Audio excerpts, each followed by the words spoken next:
Bonjour tout le monde, merci, merci au comité pour cette invitation et bravo pour ce cru 2024 qui est d'ores et déjà réussi.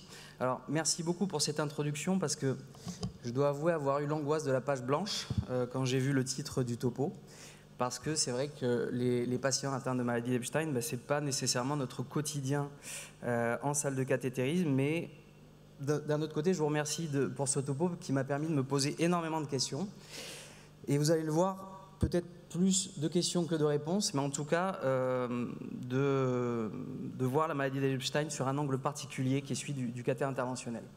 Donc brièvement, quelques rappels, juste pour vous rappeler donc, la délamination incomplète de la valve tricuspide de l'endocarde VD qui caractérise cette pathologie, essentiellement sur le feuillet septal et parfois postérieur. Ce qui va être important sur le plan anatomique quand on va aborder cette valve d'un point de vue du cathé interventionnel, c'est le déplacement apical et infundibulaire des feuillets et le fait que l'orifice fonctionnel tricuspide va être séparé de l'anneau. J'essaie juste de faire marcher ça. Est-ce que vous le voyez? Non, ça ne marche pas. Pardon, de l'anneau anatomique qui est schématisé avec l'étoile rouge sur le topo et l'anneau fonctionnel va être quelque peu déplacé. Non, on n'a pas le pointeur. Va être déplacé au niveau apical. Les lésions, je dirais, qu'on va cibler, sur lesquelles on va se focaliser, en tout cas qu'il va falloir bien évaluer, c'est évidemment la fonction de la valve tricuspide. Elle va être essentiellement fuyante, mais elle peut être sténosante, comme on l'a vu lors des topos précédents. Ce VD atrialisé qui va être bien à distinguer du VD fonctionnel. Donc le VD atrialisé, c'est la portion du ventricule droit anatomique qui va faire partie de l'oreillette droite du fait du déplacement antérieur du feuillet. Et le VD fonctionnel, c'est ce qui va assurer le débit cardiaque, donc c'est ce qui est entre l'orifice finalement de la tricuspide et la valve pulmonaire. Et puis, chose très importante pour les cathétériseurs, c'est le fait qu'il y a un shunt interatrial qui parfois peut poser problème et qui surtout peut être une cible thérapeutique un peu facile et parfois délétère en fait, comme on va le voir. Alors, ce schéma hyper complexe, je vous l'ai mis volontairement parce que c'est très difficile de décrire ça lors d'un topo, mais c'est pour vous montrer à quel point en fait cette valvulopathie et cette myocardiopathie en fait d'Epstein est complexe. Elle va impliquer, on va partir de la valve tricuspide, mais une maladie donc à la fois du ventricule droit et de l'oreillette droite. Cette maladie de l'oreillette droite va entraîner des arythmies. Cette maladie du VD va entraîner un hypodébit et une dysfonction diastolique, hypodébit qui va retentir sur le VG et sur le shunt interatrial qui peut être droite-gauche ou gauche-droite.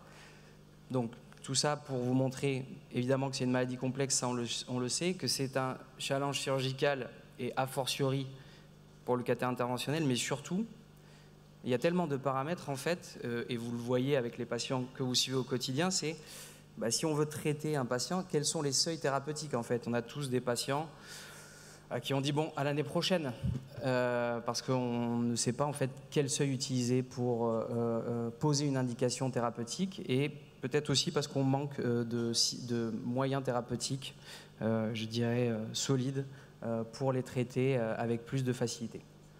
Alors les cibles du traitement percutané, et j'exclus le canal artériel de la période néonatale parce que là on est vraiment dans des cardiopathies extrêmement complexes et qu'on attaque très rarement par cathétérisme interventionnel, il faut le reconnaître. Les cibles, elles sont... il y en a 3. La première, c'est que lorsque vous avez une maladie d'Epstein qui va être opérée, si la forme anatomique le permet, il va y avoir une réparation, comme l'a montré très bien M. Baron au préalable, mais ça peut aussi être un remplacement valvulaire tricuspide par une bioprothèse. Bioprothèse qui peut aussi être implantée dans un deuxième temps si la réparation dysfonctionne. Bon, alors cette bioprothèse, pour nous cathétériseurs, c'est super simple. Si elle dysfonctionne, on va pouvoir venir mettre une valve par voie endovasculaire à l'intérieur de cette bioprothèse, c'est le valve-in-valve. Vous allez le voir, il y a un petit peu de littérature dessus. Deuxième cible, c'est le shunt interatrial, fermer la CIA ou le FOP. Hyper facile sur un plan technique, pas évident sur un plan physiopathologique et en termes de stratégie. Et puis, je finirai par le Graal c'est traiter des valves natives. Est-ce qu'on peut faire une placie ou un remplacement valvulaire tricuspide sur une valve d'Epstein? Je tâcherai au moins de poser la question.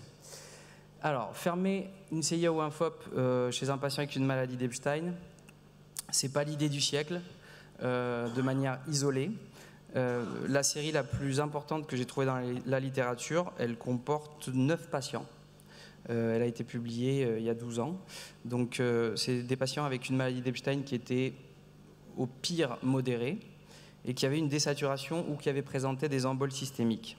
Alors, ces fermetures étaient réalisées après un test d'occlusion par ballonnet. Donc, on gonfle un ballonnet dans l'oreillette droite et on mesure la pression de l'oreillette droite et on calcule le débit. On vérifie que la pression de l'oreillette droite ne va pas trop monter et que le débit ne va pas s'effondrer à la fermeture du shunt. Bon, petit aparté, le critère, c'est une pression, le critère positif qui est amené à la fermeture du shunt, c'est une pression de l'oreillette droite qui ne monte pas au-delà de 18 mm de mercure. Donc en gros, si elle est à 17, il fermait la CIA. 17 mm de mercure de POD, c'est juste 3 fois la normale, un peu plus même. Donc quand ils disent qu'il n'y a pas eu de signe congestif, personnellement j'ai un petit peu de mal à y voir clair. Mais juste pour vous dire que ça se fait, qu'il y a un tout petit peu de littérature là-dessus. Si vous regardez cette magnifique IRM que j'ai empruntée à Xavier Ayard, vous voyez qu'il peut y avoir un shunt bidirectionnel et à ce moment-là, les recommandations de l'ESC vont se baser là-dessus pour être un petit peu plus robuste en termes de guidelines. Donc, premièrement, et c'est la recommandation la plus robuste, c'est que ce shunt il doit être considéré s'il y a une chirurgie de la valve tricuspide. Autrement dit, on ne ferme pas le shunt sans réparer la valve. C'est le message, je dirais, qui est à retenir.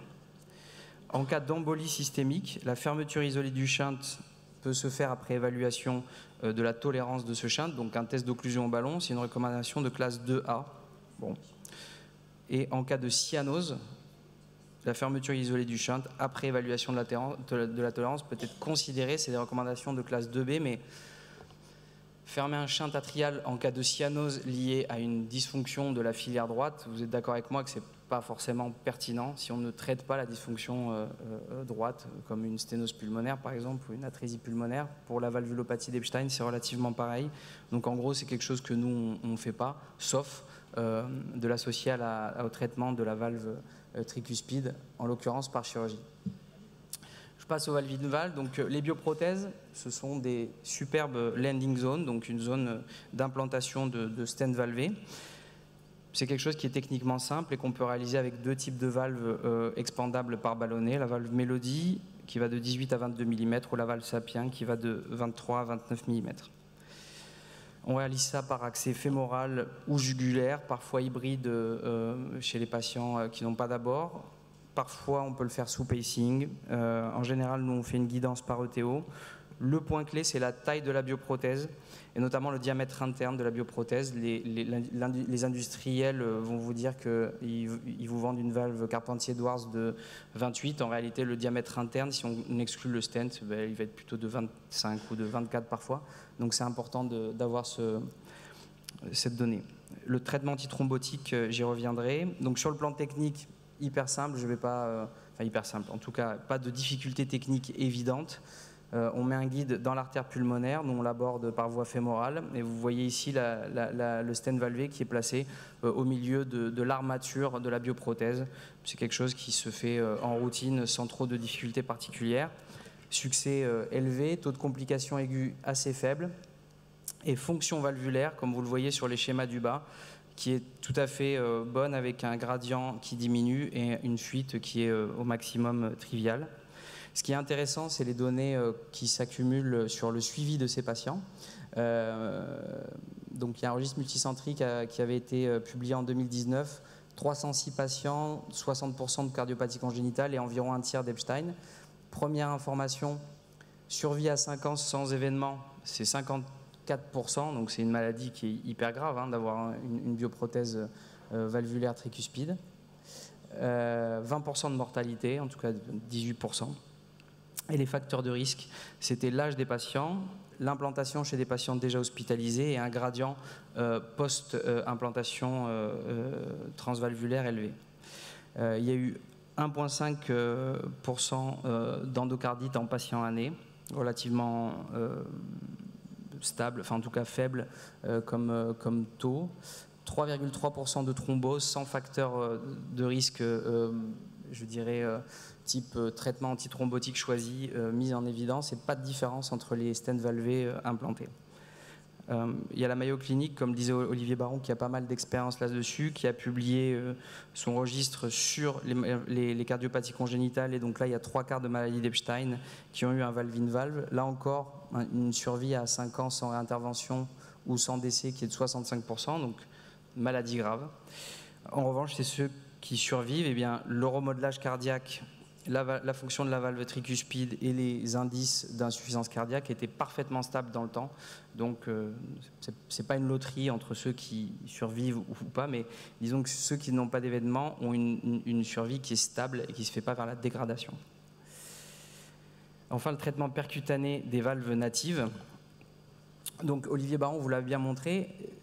Une réparation chirurgicale de maladie d'Epstein, c'est une chirurgie magnifique qui associe une reconstruction valvulaire de type cône, une plicature du VD atrialisé, une placie de réduction atriale et éventuellement une fermeture du shunt interatrial. Donc vous voyez un cahier des charges assez important. Et si on se place du point de vue des solutions percutanées que l'on propose, puisque là on va parler vraiment de chirurgie percutanée, j'aime bien utiliser ce terme, parce qu'on va vraiment reproduire ce que fait le chirurgien par voie endovasculaire sans sternotomie. De quoi on dispose aujourd'hui? Il y a énormément de solutions et de dispositifs. On va voir s'ils sont adaptés ou non à cette population de patients. D'abord, sur la gauche, les dispositifs qui vont fermer l'orifice régurgitant. Vous connaissez ça très bien, ce sont les clips, MitraClip ou Pascal. En bas, il y a un dispositif assez rigolo qui s'appelle le Forma. C'est comme un pacemaker avec une sonde qui va s'ancrer à l'apex du VD, et sur cette sonde, il y a un ballonnet qui va se gonfler dans la valve tricuspide pour fermer l'orifice régurgitant lorsque la valve est très fuyante. Bon, c'est un dispositif qui n'a pas beaucoup d'avenir à mon sens, mais c'était pour la petite anecdote. On a aussi des dispositifs d'annuloplastie percutanée. Donc le cardioband, par exemple, en bas, vous avez une annuloplastie transpéricardique qui s'appelle le système Tripta, qui va venir, une espèce de lasso qui va venir qu'on va venir tirer sur le sillon atrioventriculaire. Au milieu, vous avez les dispositifs d'annuloplastie de type suture, donc ça reproduit un petit peu l'intervention de Kay, c'est-à-dire vous mettez 2 plaies de jet et vous allez faire une bicuspidisation de la valve tricuspide et ainsi obtenir une réduction de l'anneau. C'est le dispositif Trialign. Ensuite, vous avez les dispositifs de remplacement valvulaire tricuspide, donc ce sont vraiment des valves percutanées mais dédiées à la valve tricuspide. Et tout à droite, vous avez le CAVI, donc c'est l'implantation de stents valvés au niveau cave, avec pour but de diminuer non pas la fuite tricuspide, mais ses conséquences en termes de congestion droite et en termes de chute du débit. Beaucoup de choses de disponibles. Si on regarde en fait ce que l'on veut avoir pour une valve d'Epstein, les dispositifs de réparation bord à bord, le problème c'est le défaut de coaptation qui est extrêmement large, plus de 7 mm. On ne peut pas mettre un clip au risque de déchirer la valve. L'autre chose, c'est que ces valves d'Epstein ont souvent des fenestrations. Donc mettre en place un clip ne permet pas, à mon avis, de régler le problème. Les dispositifs d'annuloplastie percutanée, en fait, quel est le plan de l'anneau qu'on va venir réduire? Vous savez qu'il y a un déplacement en fait, de l'orifice tricuspide dans la maladie d'Epstein. Donc, que fait-on du VD atrialisé? Ce sont évidemment des questions. Le remplacement valvulaire tricuspide avec ces valves qui sont super, mais où est-ce qu'on met la valve? Si vous avez une valve d'Epstein avec un orifice dans l'infundibulum, on ne va pas venir mettre cette valve-là juste sous la valve pulmonaire. Le CAVI, donc les stents valvés au niveau cave, à mon sens, pas du tout pertinent en termes physiopathologiques dans cette cardiopathie. Et puis, ces devices, ils ont des profils qui peuvent aller jusqu'à 30 French. La maladie d'Epstein concerne une population pédiatrique pour environ 50% des patients opérés. Donc, on n'est pas du tout adapté en termes de profil de ces dispositifs. Mais on pourrait imaginer dans un futur assez proche des thérapies combinées, d'annuloplastie par exemple et de traitement par clip, qui pourraient éventuellement permettre de solutionner le problème. Ça paraît être de la science-fiction lorsqu'on en parle aujourd'hui en 2024, mais si en 2010 on nous avait dit qu'on pouvait faire un Bentall percutané en mettant en place une endogreffe aortique, des stents couverts coronaires et un TAVI, on nous aurait pris pour des fous. Mais il faut savoir que c'est quelque chose qui se fait. Donc peut-être qu'en 2034, on fera un topo sur la maladie d'Epstein et en reparlant de ces diapos, en disant qu'on n'était peut-être pas si fou que ça. Donc pour conclure ce topo, je dirais, on l'a tous vu depuis une heure, maladie extrêmement complexe à large spectre. Pour ce qui est des cibles percutanées, le shunt interatrial, globalement, c'est non, sauf cas très sélectionnés, si on devait le traiter de manière isolée. Le valve-in-valve, c'est une thérapie fiable qui pose peu de soucis. Et là, c'est clairement une solution pour les patients que l'on va traiter avec des bioprothèses par voie chirurgicale. Et la réparation percutanée des feuillets d'Epstein, c'est un petit peu le Graal. Il y a des limites anatomiques qui sont certaines. On peut imaginer des thérapies combinées, mais on attend surtout des innovations. Au niveau de ce domaine-là. Juste pour finir, et à propos d'innovation, il reste encore des places pour la Summer School que l'on organise à Bordeaux.